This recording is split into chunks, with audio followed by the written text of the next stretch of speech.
Pak Ustaz, di kampung kami ada orang sakit tapi berobat minta bantuan jin. Buka surat Al-Jin juz 29. Ya'udzuuna birijalim minal jin. Mereka minta bantuan jin, fazaduhum rahaqa. Mereka makin jauh dari Allah. Jangan berkawan sama jin. Yang dulu datuknya pernah berkawan jin, batuknya mati, datang jinnya ke ayahnya. Ayahnya sekarang sudah mati, datang jin itu ke dia. Dia pula anak pertama.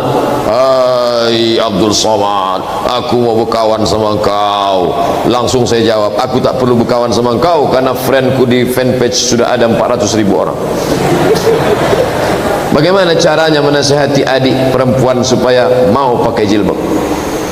Panggil dia, come here, sini, aku ni abangmu. Kalau kau tak pakai jilbab, selangkah lagi aku masuk surga, kau nanti akan menarik aku masuk neraka. La yadkhulul jannata dayyus, tak masuk surga dayyus, orang yang tak ada cemburu kepada adik perempuannya. Pakai jilbab. Saya tak sanggup keras begitu Pak Ustaz. Pakai jilbab. Ustaz tu pandai ceramah aja tu. Adik perempuannya tak pakai jilbab, adik saya laki-laki satu orang. Bagaimana jika kita berdoa agar teman kita yang non muslim agar dapat diberi hidayah? Itulah doa Nabi. Allahumma hadi qaumi fa innahum la ya'lamun. Berikan dia hidayah ya Allah, karena dia ini tak tahu. Besok berikan dia buku. Ini hadiah untuk kamu ya bro. Buku apa nih? Orang-orang kumpulan biografi mu'alaf. Kenapa mereka masuk Islam? Mana ada tuh buku mu'alaf masuk Islam? Dokter masuk Islam. Kenapa ini masuk Islam? Ada yang masuk Islam karena mendengar azan, ada yang masuk Islam. Dibacanya. Doa terus. Bagaimana pendapat Ustaz tentang Ustaz yang diundang ceramah oleh bank konvensional padahal bank merupakan riba? Saya selalu diundang bank konvensional. Terus duitnya tak saya makan. Dikasihnya duit banyak-banyak, saya simpan, saya bagikan ke fakir miskin. Kapan Ustaz ngasih? Taklah saya umumkan pula. Saya bagikan anak yatim, fakir miskin, saya masukkan ke amplop, saya bagikan. Maka kalau saya diundang bank konvensional, duitnya tak saya ambil. Kuehnya Pak Ustaz? Ini kueh ni yang masalah. Saya kebetulan waktu itu sedang puasa hari Senin, diundang bank konvensional. Pas pulang dikasihlah kueh satu kotak. Pas jam 6:05 macet azan Ar-Rahman. Allahu Akbar, Allahu Akbar. Duit kuih tak ada. Saya tengok kuih dari bank konvensional tadi lemper sama bol. Kata setan, makan. Darurat tak apa-apa, daripada kau mati, daripada kau sakit, daripada kau mati. Tapi malaikat berkata, jangan makan, ini riba. Padahal biasanya di bawah playoff Ar-Rahman itu banyak anak-anak jual koran yang selalu dikasih kuih. Hari itu tak ada. Seolah-olah mereka tahu bahwa kuih ini haram. Terus saya mau ceramah waktu itu di Jalan Sakuntala. Terus saya masuk ke belok Harapan Raya. Tak ada juga anak-anak situ. Terus lagi tak ada. Pulang jam 10, belum makan lagi itu. Pulang jam 10, balik saya jalan yang sama. Pas turun di Jalan Sudirman, masuk Sudirman, masuk saya Jalan Nangka, mau makan seafood.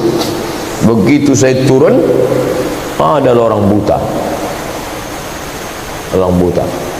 Tak jadi saya makan. Saya tanya, Bapak siapa yang jemput? Enggak ada. Tinggalnya di mana? Jalan Duyung. Dari pasar, dari awal Nangka ke Jalan Duyung dia mau jalan jam 10 malam. Saya tengok memang serius nih butanya. Karena ada buta ni kadang pagi dia melek, malam dia buta. Ini memang saya cek memang buta. Saya tengok dia bawa kuaci, jual kuaci sama ini. Kalau ikut saya lah, ya. Saya masuk dalam, jalan, saya kasihlah kuih itu sama dia. Namanya siapa? Purba. Oh, rupanya sudah tertulis nama si Purba. Si Purba lah yang cocok makan kuih haram. Rumah dia di jalan. Itulah saya kasih kuih itu sama dia. Alhamdulillah Ustaz sekarang viral ngetop. Baru tahu dia. Kami bangga memiliki ustaz dari Riau terkenal, tak hanya di Indonesia, bahkan sampai di Malaysia. Ini tak betul. Masa dia bilang Malaysia? Jepang, Korea. Semalam ada SMS dari Rotterdam. Ustaz, kami dari Rotterdam. Di sini banyak orang menikmati ceramah Ustaz. Saya menerjemahkannya ke bahasa Belanda. Malaysia kata dia. Sepele. Dengan ini apakah Ustaz merasa memiliki sifat sombong? Kena 12 pas. Sombong, insyaallah. Ustaz sudah sombong, astagfirullahalazim. Mudah-mudahan kita diselamatkan dari sifat sombong, insyaallah. Bagaimana cara berdiri dua orang perempuan solat berjamaah, satu orang imam, satu orang makmum?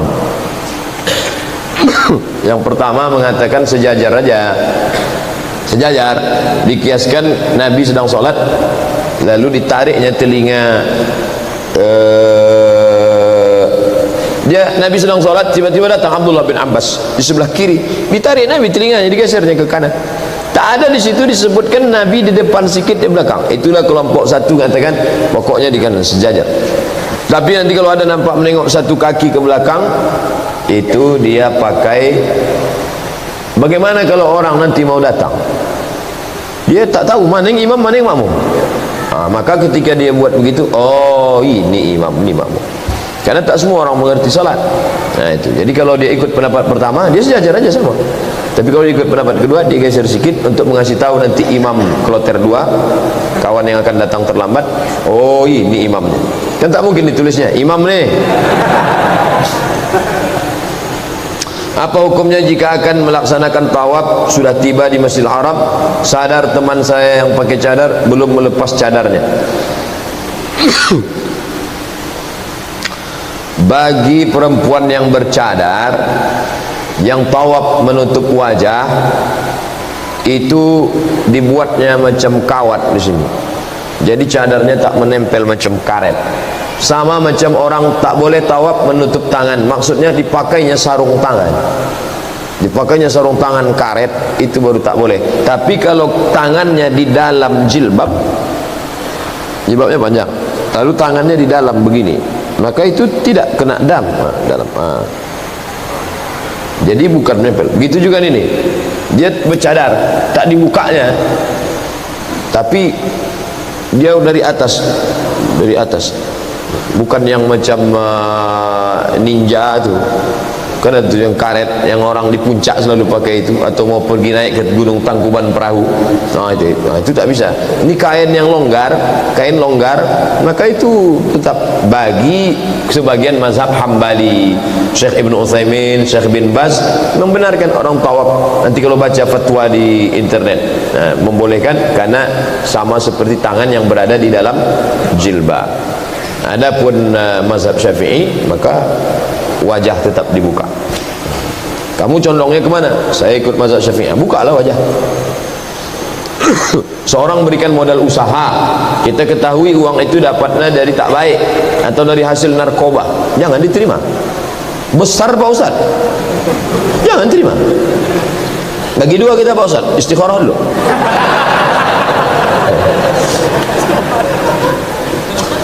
Dalam surat tafsir Al-Mu'minun ayat 1 sampai 2 tentang keberuntungan menjaga kemaluan kecuali terhadap istri-istrimu dan budak-budakmu.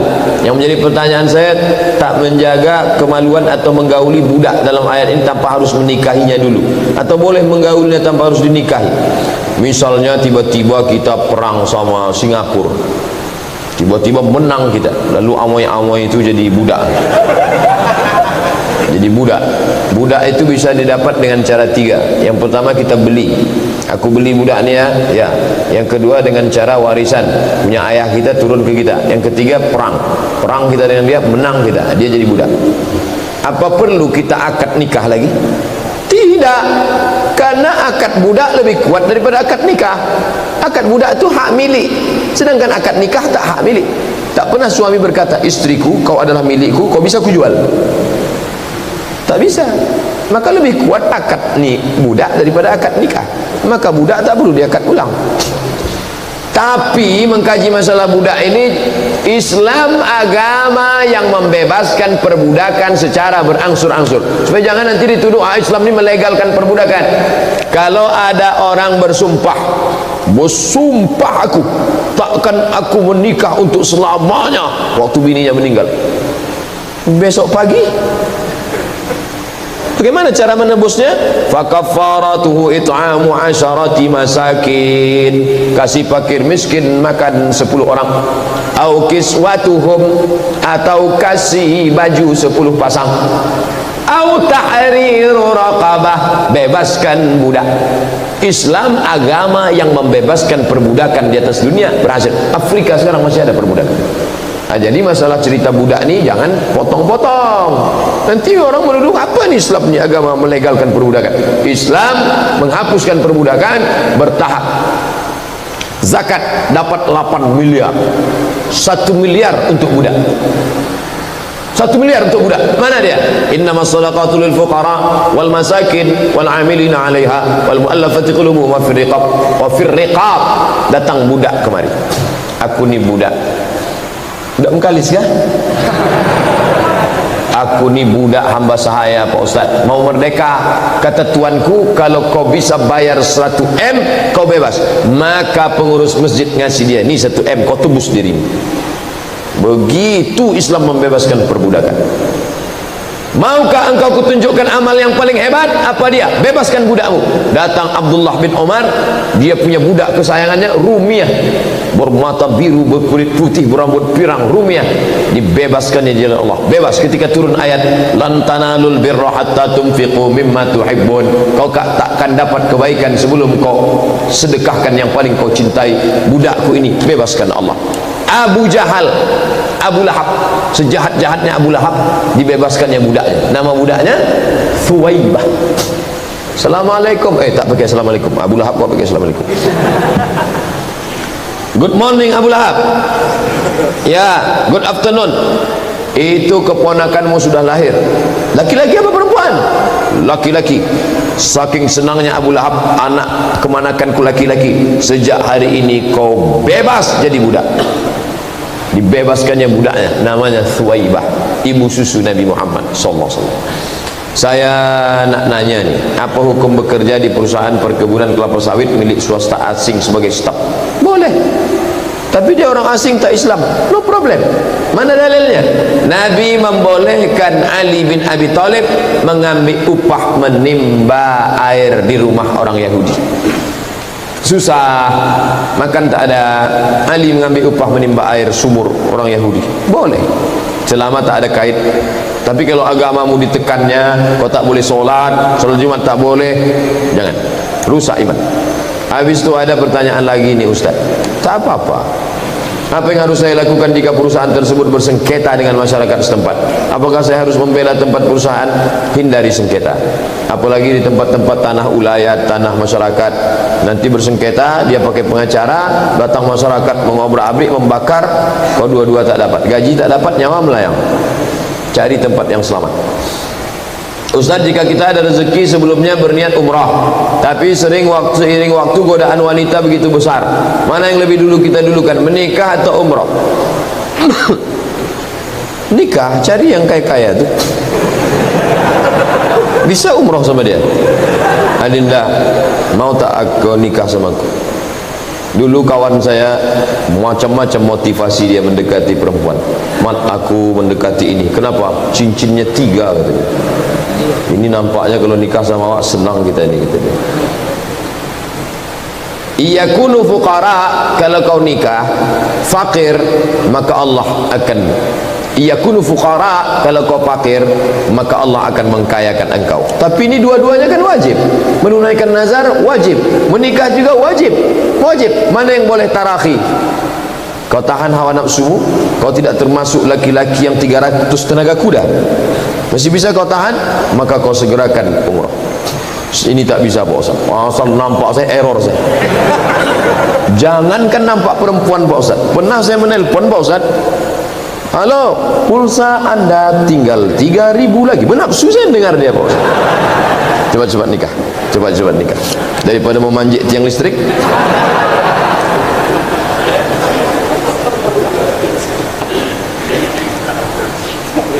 suami saya seorang preman. Apa hukumnya saya minta cerai? Karena saya sudah tak tahan lagi Pak Ustaz. Langkah pertama bukan langsung cerai, panggil wali. Wali ibu ada 6: ayah, datuk, abang, adik, abang ayah, adik ayah. Panggil wali. Pecandu narkoba, sini kau sebentar.